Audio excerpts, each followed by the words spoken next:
Afternoon, good morning and good evening. जिस time पे भी आप मेरा वीडियो देख रहे हैं उस टाइम की आप सभी लोगों को बहुत सारी बेस्ट विशेस। आज अपनी इस वीडियो में हम लोग पढ़ने वाले हैं सीड। सीड बड़ी इंपॉर्टेंट स्ट्रक्चर है यार। जो तुम आम खाते हो उसमें कि उसका सीड देखो बड़ा सा होता है। जो तुम यार बनाना खाते हो उसका तो तुमने सीड देखा ही नहीं होगा। जो तुम पपाया खाते हो इसका सीड छोटा होता है। तो आओ जिस इंटरेस्टिंग चीज़ सीड के बारे में पढ़ते हैं। बट सीड से पहले एक स्ट्रक्चर के बारे में हल्का सा थोड़ा सा समझ लेते हैं। जो फीमेल पार्ट होता है प्लांट्स फ्लावर के अंदर, वहाँ पर क्या होता है, एक स्ट्रक्चर होती है जिसको बोलते हैं ओवरी।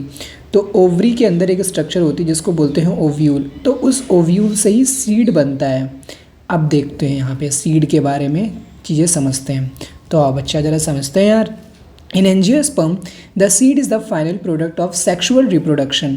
तो एंजियोस्पर्म में क्या होता है, सीड एक फाइनल प्रोडक्ट है सेक्सुअल रिप्रोडक्शन का between male gamete and female gamete. Male gamete और फीमेल गैमेट के बीच में रिप्रोडक्शन होता है, फिर उसके बाद सीड बनता है। अरे भैया, जैसे यार ह्यूमंस में बेबी बनते हैं वैसे प्लांट्स में सीड बनते हैं।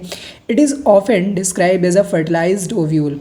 तो इसको फर्टिलाइज्ड ओव्यूल भी बोलते हैं। मैंने अभी तुमको बताया कि दैट ओवरी होता है, ओवरी के अंदर ओव्यूल होता है, ओव्यूल के पास मेल गैमेट आता है और इन दोनों की आपस में दोस्ती हो जाती है, प्यार हो जाता है उन दोनों लोगों, तो उनका सीड बन जाता है। फिर आगे चल के seed are formed inside fruit. और ओवरी क्या होती है, वो फ्रूट में कन्वर्ट हो जाती है और ओव्यूल सीड में कन्वर्ट हो जाता है। तो फ्रूट के अंदर ही सीड बनता है यार। A seed typically consist of seed coat. अब कोट बता रहा है यार। अब सीड है, क्या इसकी कोई कवरिंग नहीं होगी? The covering which protect the seed that is known as seed coat and cotyledon. एक इसके सीड के अंदर एक स्ट्रक्चर प्रेजेंट होती है जिसको बोलते हैं कॉटिलिडन। कॉटिलिडन क्या करता है, फर्स्ट फोटोसिंथेटिक ऑर्गन है और हमारे सीड को न्यूट्रिएंट प्रोवाइड कराता है यार। और एक होता है एम्ब्रियो एक्सिस। एम्ब्रियो एक्सिस क्या होता है एक्चुअली जब सीड डेवलप्ड होता है तो वहाँ पर दो स्ट्रक्चर डेवलप्ड होती हैं। एक को बोलते हैं प्लीम्यूल, एक को बोलते हैं radical.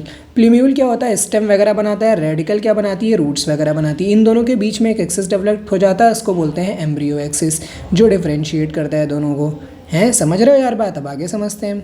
The cotyledon of the embryo are simple structure. Cotyledon of the embryo, जो हमारा कॉटिलिडन है एम्ब्रियो का, एक सिंपल स्ट्रक्चर है। Generally thick swollen due to storage of food reserve. मान लीजिए बच्चा ये आपका सीड है, तो इस सीड के अंदर कॉटिलिडन प्रेजेंट होता है। ये कॉटिलिडन क्या होता है, rich in nutrient and rich in food होता है, तो जो कि न्यूट्रिएंट एंड नरिशमेंट प्रोवाइड कराता है हमारे सीड को। आगे देखते हैं। मैच्योर सीड में भी नॉन एल्ब्यूमिनस और एग्स एल्ब्यूमिनस। जो हमारा सीड होता है हो सकता है नॉन एल्ब्यूमिनस हो या और एग्स एल्ब्यूमिनस हो। देखो, non albuminous seeds have no residual endosperm as it's completely consumed during embryo development. Example pea and groundnut. Actually क्या होता है, जो हमारा ओव्यूल होता है, ओव्यूल के अंदर हमारी एक स्ट्रक्चर प्रेजेंट होती है जिसको हम बोलते हैं एंडोस्पर्म। ये जो हमारा कॉटिलिडन है, कॉटिलिडन से पहले एंडोस्पर्म प्रेजेंट होता है जो न्यूट्रिएंट प्रोवाइड कराता है हमारे एम्ब्रियोनिक डेवलपमेंट के दौरान। तो काफ़ी सारे प्लांट्स ऐसे होते हैं जिनके अंदर जो हमारा एंडोस्पर्म होता है वो एंडोस्पर्म कम्प्लीटली कंज्यूम कर लिया जाता है एम्ब्रियोनिक डेवलपमेंट के पीरियड के दौरान। तो इसके एग्जाम्पल है P and groundnut. Albuminous seed retain a part of endosperm as it not completely used up during embryonic development. Example wheat, maize, barley and castor। जैसे wheat हो गया, barley हो गया, castor हो गया। तो यहाँ पर क्या होता है, जो हमारा बच्चा कि जो हमारा एंडोस्पर्म होता है वो कम्प्लीटली कंज्यूम नहीं करा जाता है एम्ब्रियोनिक डेवलपमेंट के दौरान, तो एंडोस्पर्म इसमें प्रेजेंट रहता है। तो उसका एग्जाम्पल जो है व्हीट है, मेज एंड बार्ले है। Occasionally in some seeds such as black pepper, beet, remnant of nucellus are also present. Actually structure भी प्रेजेंट होती है ओव्यूल के अंदर जिसको हम लोग बोलते हैं new sales.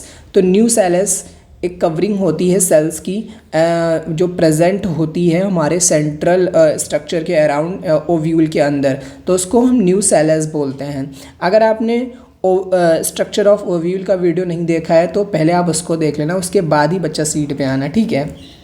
The residual persistent new sales is called perisperm. तो ये जो सीड के अंदर, काफ़ी सारी सीड के अंदर क्या होता है, न्यू सेल्स का अमाउंट प्रेजेंट होता है। तो जिन सीड में न्यू सेल्स प्रेजेंट रहेगा उनको हम बोलेंगे उसको हम बोलते हैं perisperm. Integuments of ovule harden as tough protective seed coat.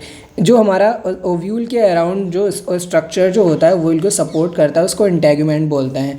तो इंटेग्यूमेंट्स ऑफ ओव्यूल्स क्या होते हैं, टाइम के साथ हार्ड हो जाते हैं और टफ प्रोडक्टिव कवरिंग बना देते हैं around the seed. The micropyle remain as a small pore in the seed coat. तो ओव्यूल से ही सीड बनता है, तो ओव्यूल के स्ट्रक्चर में, ओव्यूल में नीचे की तरफ स्ट्रक्चर होती है जिसको बोलते हैं माइक्रोपाइल। ये स्मॉल ओपनिंग प्रेजेंट होती है, तो आगे चल करके वो स्मॉल पोर में कन्वर्ट हो जाता है, जिसके थ्रू सीड से जो भी ऑक्सीजन एंड वाटर का फ्लो होता है वो मेंटेन रहता है, मतलब ऑक्सीजन और वाटर अंदर बाहर आते जाते रहते हैं।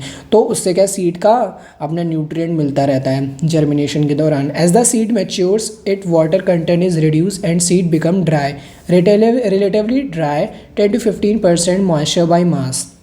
जैसे जैसे सीड मेच्योर होता है उसके अंदर का जो वाटर कंटेंट या फ्लूइड कंटेंट होता है वो डिक्रीज्ड हो जाता है। The general metabolic activity of the embryo slow down, और जो एक्टिविटी होती है एम्ब्रियो के अंदर वो स्लो डाउन कर जाती हैं। द एम्ब्रियो में inter a state of inactivity called dormancy, और एम्ब्रियो जो होता है वो एक स्टेट के अंदर चला जाता है, इनएक्टिविटी स्टेट के अंदर चला जाता है, जिस स्टेट को बोलते हैं डॉर्मेंसी। और if favourable condition are available, aqueous moisture, oxygen, suitable temperature, that germinate. और क्या होता है, जब सीड को फेवरेबल टेम्परेचर मिलता है, फेवरेबल न्यूट्रिएंट मिलते हैं, ऑक्सीजन मिलती है बढ़िया, तो सीड जो होती है वो जर्मिनेट करती है, सीड जर्मिनेट कर जाती है। As ovule mature into seed the ovary developed into a fruit. देखो ये साइमल्टेनियसली चलने वाला मूवमेंट होता है, एक तरफ ओव्यूल से सीड बनेगा और दूसरी तरफ ओवरी से फ्रूट बनेगा। Transformation of ovule into seed and ovary into fruit proceed simultaneously. The wall of ovary developed into the fruit called pericarp. जो ओवरी की वॉल होती है उसको हम लोग जो मतलब पेरिकार्प बोलते हैं। जो फ्रूट होता है, जो फ्रूट की कवरिंग होती है उसको हम लोग पेरिकार्प बोलते हैं। आगे जो फ्रूट का है वो अलग से वीडियो हम लोग पढ़ेंगे, यहाँ पर हमें बस सीड के बारे में डिस्कशन करना था। तो आई होप आप लोगों को सीड के बारे में जितनी भी चीज़ें मैंने समझाई है वो आपको समझ में आ गई होंगी। लेकिन बेटा मेरी आप सभी से रिक्वेस्ट है कि सीड का वीडियो देखने से पहले एक बार स्ट्रक्चर ऑफ ओव्यूल ज़रूर देख लेना भाई, उसके बाद आना सीड पे, ठीक है। Thank you.